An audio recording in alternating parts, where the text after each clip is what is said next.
And finally, our Bible reading reaches Acts chapter 10 and the conversion of Cornelius. I'm reluctant to say the first Gentile, but the the obvious case of Gentile conversion. This is now the final of four conversions that all sort of connect to the same idea. Right, right. And to your point, we've been working our way to this both conceptually and even geographically, as now Peter has journeyed to Joppa and is about to go to Caesarea, continuing to walk away from Jerusalem, taking the gospel with them. I think it's important, and you'll love this, that I'm going to say ignore the chapter divisions, because really, when you go back to the Samaritans and you start moving forward from there, I think all through this section, you've had this effort the Holy Spirit is making, Right. to lead up to what we're going to find today, and that is the sort of the final message that Gentiles are in. They're Right. going to be part of this. Right. But to view chapter 10, when I was growing up, we always said, well, chapter 10 is when we learn that the Gentiles are in. Only kind of, sort of. We've Right. really been leading up to that. And so Right.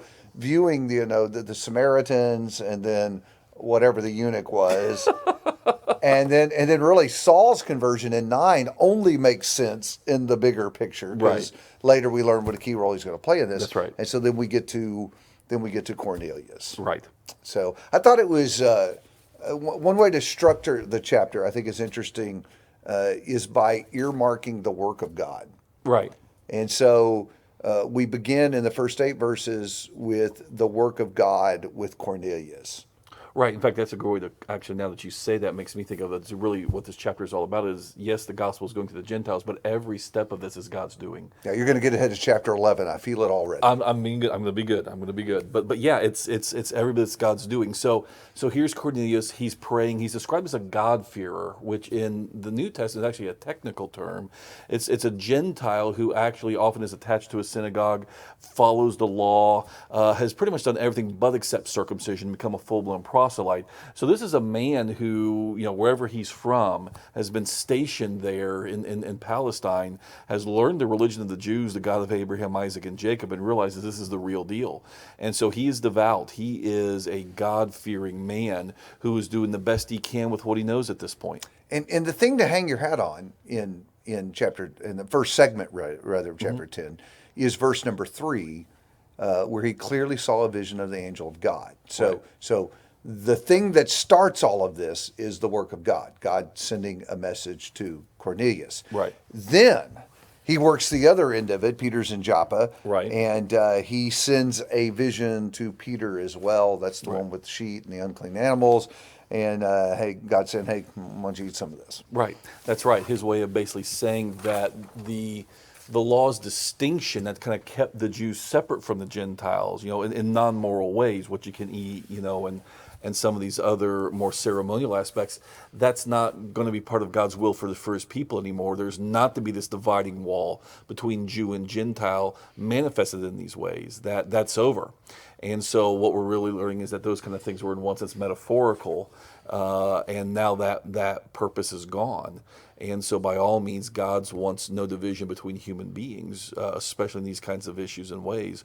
We are all one human race before God. Jesus died to save all of us.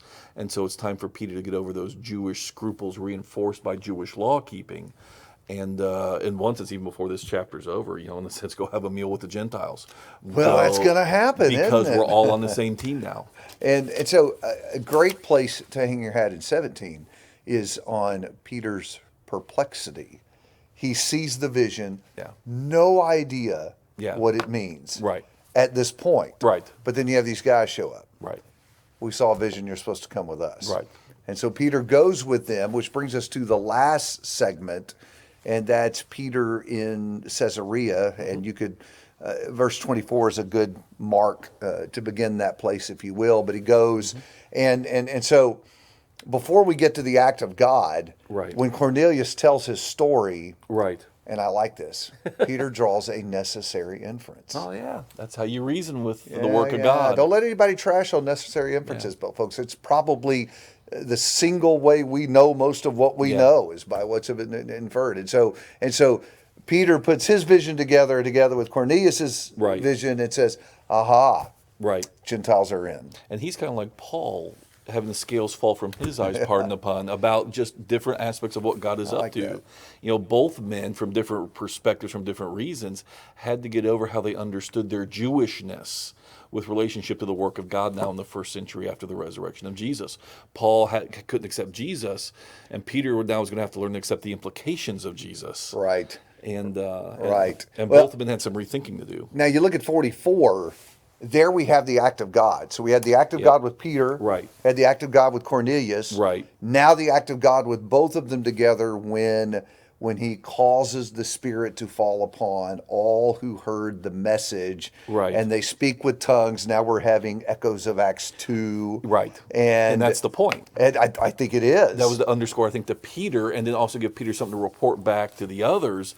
This really was the work of God. Who are we to get in the way of it? I knew you would get to chapter 11. I before know, we but got we're there. almost there. So that is important to remember That's right. because really 10 and 11 need to go together as a unit. That's right. Because Peter's going to get in trouble Right. for what's about to happen. And so everything that happens here is sort of I shouldn't say everything. A lot of what's happening here is setting up for the challenge and the pushback that's going to come to this central truth now that's been put on the table. Gentiles are part of this. The Gentiles are in. Right. Well, and that's why, again, these chapters are so crucial to go together, because part of what we're going to now see is the Jerusalem church and the members of it, even the leaders of it, at least some of them, have to be matured in their own understanding of the implications of the gospel. And so you have a Gentile Pentecost here where God is trying to make clear what I did for you then is what I'm doing with the Gentiles now. And so your job is to accept this work of God and your role in it. So maybe that's a fresh way to read Acts 10 this week, to look at it with new eyes and think about the work of God in preparing men to accept a difficult truth. The Gentiles are in. Good news for me and you.